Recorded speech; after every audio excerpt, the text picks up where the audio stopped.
Welcome to Maryland Health Today. I'm Ellen Beth Levitt. Adolescence is a time of transition from childhood to adulthood. During that time, there are some important health issues to consider, and we'll be talking about them on the show today. My guest is Dr. Lehia Peralta. She's the head of adolescent and young adult medicine at the University of Maryland Medical Center, and she's also an associate professor of pediatrics at the University of Maryland School of Medicine. Welcome to the show. Thank you. What is the age range of adolescents that you care for? What is the age range of your patients? The definition of adolescent has changed in the last 5 years. Initially, we were seeing patients from ages 12 to 21, which is where we define as the time of puberty. From the onset of puberty, which usually is before 12 years of age, to 21. However, now we have extended that to age 24 to include young adults because there's new research indicating that still development occurs from ages 21 to 24. Growth development, physical development, and mental development. Well, that's very interesting. Well, what are some of the health concerns in this population that you treat? Our patients vary as a really wide range of ages, from the very young ones, what we call early adolescents, usually ages 12 through 13, 14, and then the middle adolescent, 14 to 16, and then the late adolescents, who are the ones who are preparing to go to college. Initially, the young adolescent comes with many concerns about their bodies, their physical development, how they are doing in terms of growth. They compare themselves with their peers. Oh, sure. Then in the middle of the range, those are the adolescents that become very famous at home. Those are the ones who start having struggles with their parents, who want to be independent, and the family conflict becomes really a major issue at that age because they're experimenting. They're already more comfortable with their bodies, but now they're really looking for their own identity, experiencing with their peers, and that's where the risk behaviors start. So many of them are concerns about risk behaviors, and those are some of the topics that we also address at that age. And then later on, when they are going to college, then they are more prepared, they are more mature in terms of how they think about their future career, spirituality, religion, and that's a time when they use really the family as a platform to prepare them for their new careers in college. Interesting. Well, I understand that you like to have a screening visit with new patients, and maybe you could tell us a little bit about what that involves. Yeah, the screening visit is a very important time because it's a time when adolescents come to us and we have a private visit with them, not necessarily with the family, the entire family involved, but just with the adolescent. Oh, so you advise the parent to let you talk just one-on-one with the child or the adolescent. And I think most parents are really comfortable with that as well because it's the first time that they can talk to a doctor about issues that they are concerned about, and perhaps they are too embarrassed or too uncomfortable to talk to their parents about those issues. So this is a great opportunity that we have. We also interview the parents at the same time, and simultaneously in 2 different rooms, and then we put them together to be able to discuss the issues that, the health issues, the sensitive issues that perhaps the adolescent is comfortable now with us to really guide them on how to talk to the parents about issues that are more sensitive to them. Well, what are some of the issues that you like to talk to the adolescents about? We discuss issues beginning with alcohol, substance use, what they are experimenting with, what their peers are doing, because this is the time when they relate to their peers and also they try to follow those behaviors. So this is an excellent time to start discussing that. Also, we talked about abuse in general, physical abuse, emotional abuse, and sexual abuse. Many adolescents, especially those who develop early and their bodies is growing, perhaps those are the early developers, years, those are even more at risk of those kind of abuse because developmentally their brains are not up to speed yet, but their body looks like someone who's older. We also talk about dental health and oral health, which is very important, and many adolescents really don't pay too much attention to that issue.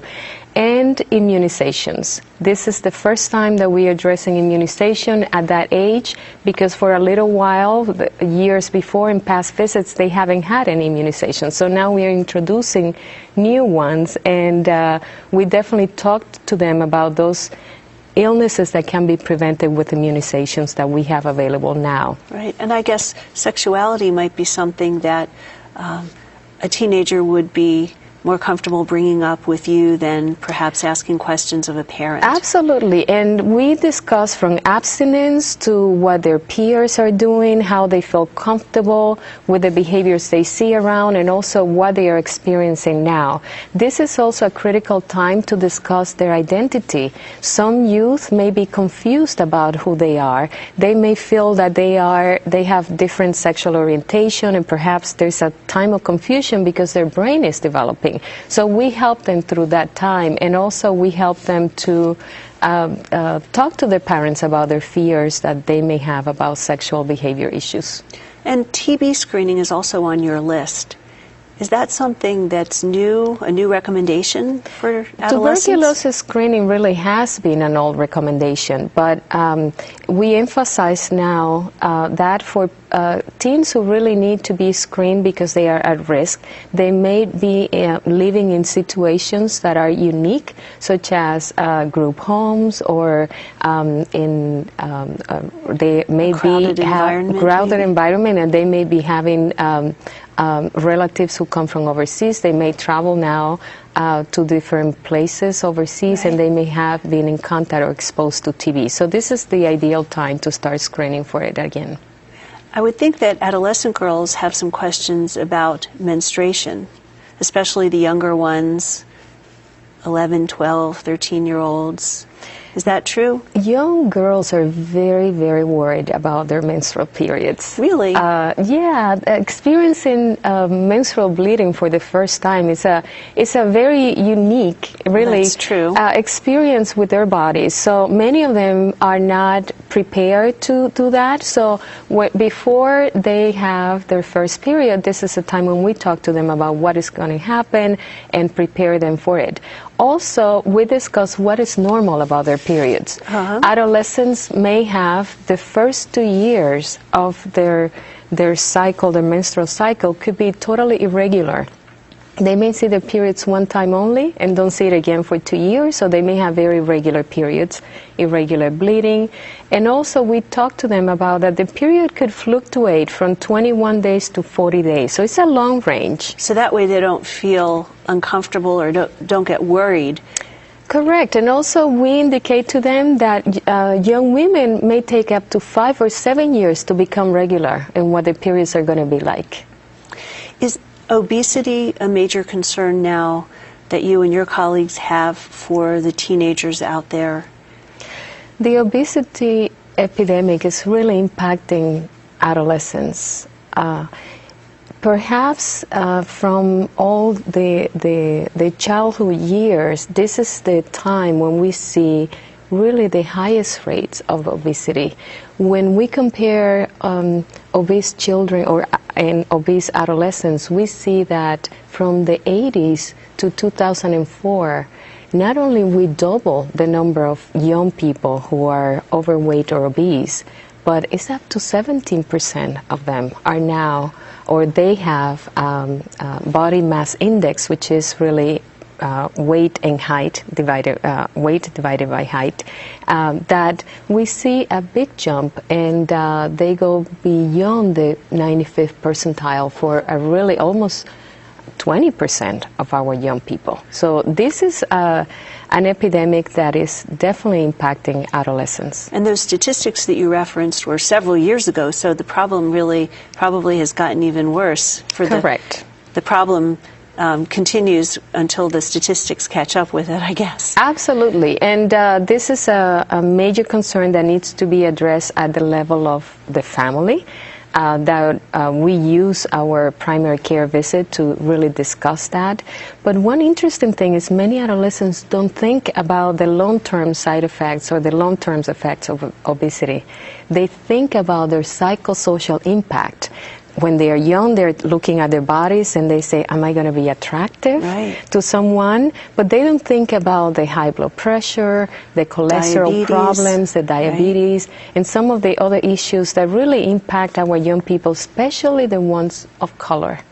Obesity is really an epidemic among young women and also young men, but young women of color, specifically African Americans and also Hispanics. And we see the same trend in adolescent males, and more so in Hispanic adolescent males than African Americans too. Well, does the body image concern act as a good motivator for these teens to try to lose some weight? They're not thinking about the health consequences down the road, but is the body image sort of a good motivator? Just like when you're asking kids not to smoke, is the fact that their breath won't smell good or their clothes will smell, that kind of thing, more of a motivator than saying, listen, you know, in 30 years you might get lung cancer? Absolutely. And teens are, when they come to our practices, they want us to address that.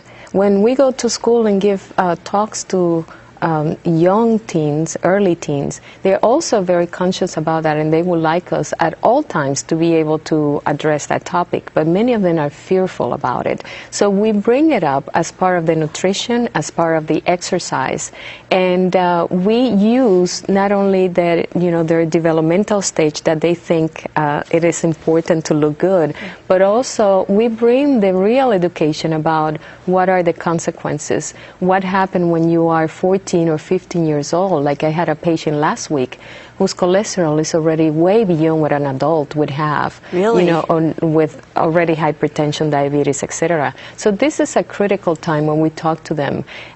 These are long-term consequences that could be short-term, and that you could be on adult medicine to deal with diabetes or to deal with hypertension or even cholesterol in a short period of time. Do you advocate that adolescents have their cholesterol levels checked? Absolutely. This is part of the primary care visit. They should have it during the beginning of the period of their adolescence. And for those adolescents who are at risk because their weight, their body mass index is so high, because they have some other conditions, including familial conditions, we do that every year. I've heard of something called metabolic syndrome. What is that? Metabolic syndrome is really insulin resistance. It's the beginning of the type 2 diabetes. And this is what we are facing now, which is really different than what we were facing before, because the obesity epidemic is leading into diabetes, and it's the type 2. So the type 2 diabetes at that age is kind of slow. It's a slow progress in terms of showing all the signs and symptoms. So at the beginning, what we see is some skin conditions like we call acanthosis nigricans, which is really the thickening of the skin and darkness of the skin around the neck and the armpits or the axilla.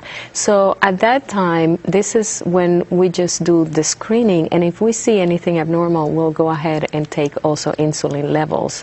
But obesity is really the number one sign in terms of someone is at risk to develop that. Oh, it's so important to get them on a different road for good health. Correct. Let me ask you about vaccines. We're going to have to take a break in a minute, but I want to ask you about the vaccines that are recommended for the adolescent population. For years, we were just doing booster vaccines because all children were immunized when they were younger, and then this is a time 10 years later when we were doing the boosters. However, things have changed now. We have new vaccines, and there are 3 specific vaccines that are unique for young people now. One is the meningitis vaccine, or meningococcal vaccine. The second one is the tetanus with pertussis, which is also different than before. That prevents whooping cough? Whooping cough. And then the third one is the human papillomavirus vaccine. Right, and that prevents cervical cancer down the road. Correct. If someone gets... Yes, so parents are kind of surprised when they come to the practice, and we show them now how the vaccine or the immunization card should look like. And this is the time when they ask us all the questions about how important it is. Meningitis is critical. Although the number of cases of meningitis for this particular bacteria are not so high, but the young people are very much at risk when they enter college because they live in dorms, and it's really lethal. When they get meningitis, up to 10% of them can die from the disease. So it's a critical time right at the beginning of adolescence to immunize them against meningitis. Right, very important. We have to take a break, but when we come back, we'll talk about the HPV vaccine and its role in preventing cervical cancer, and we'll also talk about the risk of HIV among teenagers. So stay with us. We'll be right back.